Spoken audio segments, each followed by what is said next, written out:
NBA 2K18 tutorial number 71. Happy Christmas Eve to everyone watching this, and today we're going to talk about defense.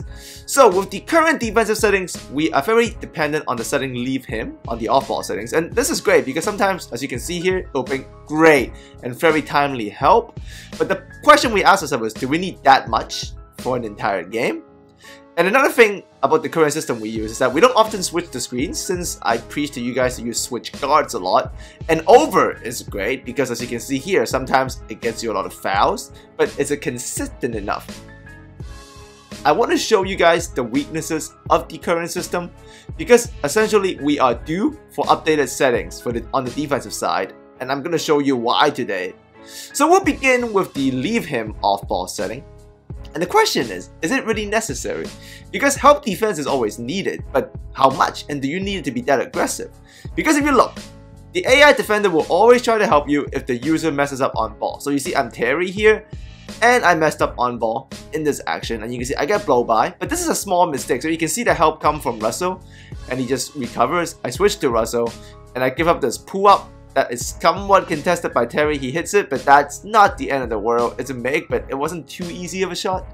But if I make a big mistake like I do here again with Jojo White, you can see a lot of help will come, and that gets you killed because I have to contest this with love, which leaves Chamberlain wide open in the paint. So the initial blow by that I kind of screwed myself over with got me killed. But this is why we have settings, right? Because the settings will try to save you. As you can see here, because I got blow by, Russell came on the help with the leave him, and he challenges the shot. That's a tough shot for LeBron. He misses it, but we give up the rebound, but they missed the shot again. So that's the settings bailing out my bad on ball D. And you need to play help defense. You can't just be afraid to play help defense because you're afraid of the screw up. So you need to play help defense and still help and recover on time. So you must find a balance, and in this case you can see Artest came off the help and he's in great position. I switched to him manually and I was able to contest the shot, shut it down myself. That's good help defense that saved my initially bad on-ball defense. Now leave him is what I preach that you should be using against the opposing center who can't shoot, and it's an extremely aggressive tactic. As you can see, this pick will focus on Bill Russell, who's in the paint. Just focus on Russell and see how aggressive he is to help in the paint. Like, he comes early when there's any kind of action, and he's already deep in there. You can see him this time focus on Russell again on the left block. Larry Bird goes by my Artest, and Russell is on leave him on Kareem. So he comes over and he absolutely shuts down Bird. That's beautiful help defense, and that's leave him, paying off. Focus on Bill Russell again, who's at the free throw line right now, and he's on the leave him setting on Wilt Chamberlain. You can see he's not even guarding Wilt. He's like at the nail. He's at the nail, getting ready for Barry's drive, and whenever Barry comes, he comes because Wilt can't shoot. He draws the foul. But that's pretty good help defense by Russell. But the problem with all this is that leave him at times, it overcommits. Look at Russell on the leave him setting, just come all the way over the challenges of LeBron's shot, and he contests it, which screws up. I was just lucky LeBron misses the pass, but that's terrible leave him defense, and you don't want that. Now, interesting enough, if the situation is bad enough, as you can see here, the AI will still help even if the off-ball setting is at tight. You can see Russell here comes in and just denies Davis of the easy drive, even though he's supposed to be guarding KD tight, and he recovers, but he did come over to help. So the thing I'm trying to show you is, even on tight, computer still helps.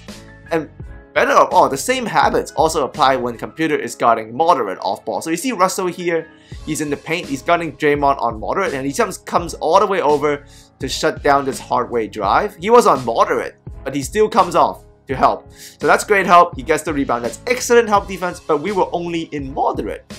Then maybe the moderate off-ball setting is actually better suited to guard opposing centers than leave him. Because as you can see, this pick and roll develop, Artest is on moderate while Bill is on leave him, Russell. And you can see Artest had to shut down on moderate. Look at Artest shut down the drive on Carter. But Russell comes all the way across. Because of the aggressive leave him setting, I ended up getting a steal from Artest because he played the moderate so well off Julius Erving. But Russell screwed me there, so that's leave him causing me problems. So what I'm trying to say is maybe avoid leave him in the future. I'll discuss that in tomorrow's video, but I just want to show you this here so you see what's going on. And obviously, if the drive is contained, as you can see here, there's not going to be any problems. The ultimate goal is to obviously contain the drive on your own. But if you can't, and you won't be able to do it all game, you need the help. And obviously, if you mess up on ball defense like I do here, that's on you. But just watch tutorial number 33, like I showed you guys earlier this year. That one will shut down anything on ball. So watch 33 if you want to improve your on ball. And another thing I want to talk to you guys about is the switch guard, and I feel like it's too limited because sometimes this can cause a lot of problems. So you can see in these gameplays I have the switch rules, like I usually do. It's on switch guards here. That's what I usually play. But I begin to discover that there's a lot of problems with switch guards because it has severe delays when a switch has to happen. So you see, there's a switch that needs to happen right now between Artest and Curry, because LeBron already got through into the paint and they need to switch this matchup, but they didn't. And you can see the delay there. Like, look at Artest and Curry right now. They're not guarding anybody that's in there. Like, this switch has to happen, but they're like, they can't decide because my switch rules is on switch guard. So it's causing them to have this severe delay because they must switch even though the switch rules is on switch guard. So no one is being guarded, which leaves MJ open. Computer just makes a bad pass, and worse, they're supposed to switch this here. Curry and Dang just needs to switch this because I have switch guard on. They're not switching at all. Like, look at Dang. He's just not going there. So that ends up causing me a jumper. So the issue with switch guards is, in a real game, probably sometimes you need to switch them because of mistakes. But switch guards don't do it. So this rule pretty much makes everyone stare. You can see Carter is going to be wide open here. There should have been a switch at that right block there between Carter's guy and MJ's guy. But there's no switch. Everybody is just staring, and Vince Carter is freaking wide open on the catch. That's a switch bomb all game long. And here you can see another example because of the switch guard. Russell has zero care for MJ. Look at the right side here. Focus on the right side. You can see Kareem sets the screen on Jordan's defender. Russell should at least hedge out to bump MJ, but he doesn't care because it's on switch guard, so he's not going to switch with a big. Like, a big and guard is not going to switch, so he doesn't even care about MJ, which gives him a wide open shot again, and that's a problem.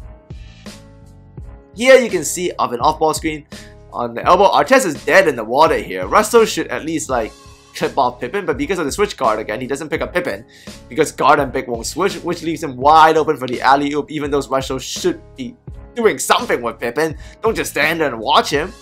And mistake one, you can see here there's two mixes. So Russell doesn't switch the pick, so this kind of hurts. So you see there's a delay on the Chris Mullin screen right there of the Wood Chamberlain off-ball pick. I tried to steal with a Hamilton on Clay to delay the pass, and I did. You see Clay switch hands there. So this forces them to a delay pass, which is good. It delayed him enough so Mullin gets a late pass here. But the Warriors sets another pick off-ball screen in the right block. You see the second mistake that is going to be made. Love should have switched on to Curry here because like Lever is dead. That screen has completely picked off Lever, but because we're on switch guards, the big and the guard won't switch, so the Love just not gonna switch. He decides gonna leave Curry wide open in the wing like that. So smart set, smart play sets is gonna kill switch guard only. That's what happened there, and I got wrecked. And this is just bad user switch habits. You can see me here. I should have switched this because Russell picked up Ellis and I didn't do it. I just stayed on him with Curry. I got the rebound, but that's bad. So what I'm trying to show you there is that switch all is probably better than switch guards. And on pick and roll defense currently, I preach to you guys to run help and low rotation. And this, at times, it works great, but it can also be rather hampering every once in a while. You can see in this clip here, Computer is about to run a pick and roll against me, and I'm guarding with the help and no rotation. So I go user over. So I go over with Curry here, but a Computer AI Luo Deng plays it wrong. Like he's soft hedging too much. So then the help has to come. So you can see AI Ron Artest is about to bring that help, but he won't fully rotate. So he's just pretty much gonna show and let Russell go in there. So I decided to switch to Russell myself and cover that up. And you can see AI Luo Deng makes up for it by clipping the paint dive here as I bring the user help. So this all seems to be okay, but the help and no rotation and the user help screwed me because Artest won't rotate over the E-wing as I help on Russell because there's help and no rotation, right? So if I help with Russell over, no one is going to help Russell on his guy. So there's no help to helpers, which means E-wing is going to score because help and no rotation gets killed by post-to-post passes. If I give up inside drives, they're going to get easy assists as I rotate over. So that is a weakness of help and no rotation that is problematic. And you can see on drives, I also preach help and no rotation right now. And this often leads to good help defense, which is good, but it also leads to terrible box outs.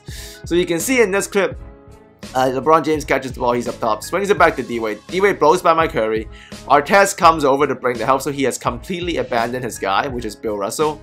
He contests a shot, which is great. Jojo White also came down to contest Wade because of the help and no rotation. But because it's help and no rotation, everybody brings help, but nobody rotates. So no one is going to box out Bill Russell, who is Artesta's guy, because there's no rotation, right? So Russell gets a clean tip there.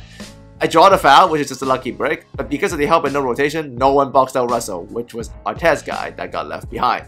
So help and no rotation, semi-problematic. So this is going to be the final time that I'm going to show you guys these old defensive settings that I use for these videos and these clips. We're going to be moving on to a brand new set after this, so either tomorrow or Wednesday. So before I did the brand new set, I just wanted to show you guys all the old mistakes, all the mistakes that our old system have. And you must be like, Sam, that system sucks. Well, it doesn't. Like, I purposely picked out all of the bad clips to show you guys, right? Like, those are the clips where the system failed. And majority of the time, it doesn't. Like, the system success rate is probably at 60 to 55 to 60%. I mean, if you're holding the other team you're facing at 45% to 40% field goal, you're winning the damn game, right? Because you're running my offensive system on the other end. That's gonna produce better numbers than that. That's the goal of defense. But what I'm trying to show you guys here is that we want to improve that success rate. We don't want to hold the other guy to only 45% field goal. We want to hold him to 35%. But to, you know, get that extra 10%, yeah, I had to watch a lot of film. And I had to really nitpick my own gameplays. Because in those games, I was blowing them out. But I nitpicked every possession that did go bad. And I tried to find out why. And I did. So in the new system that I will begin to show you guys, it will further mitigate. Mitigate, is that right? Further decrease the other team's field goal percentage with some new adjustments. So these are the last time I'll be showing you guys these settings. The new ones that is coming on either Monday or Wednesday will be new and improved, and will shut down all of the mistakes you saw today, and I'll show you guys footage of that later. So keep in mind these mistakes, practice your stuff. Very happy to share Christmas holidays with you guys, and as always, thanks for your support and thanks for coming by. I will be back for the next one, but I will see all of you next time.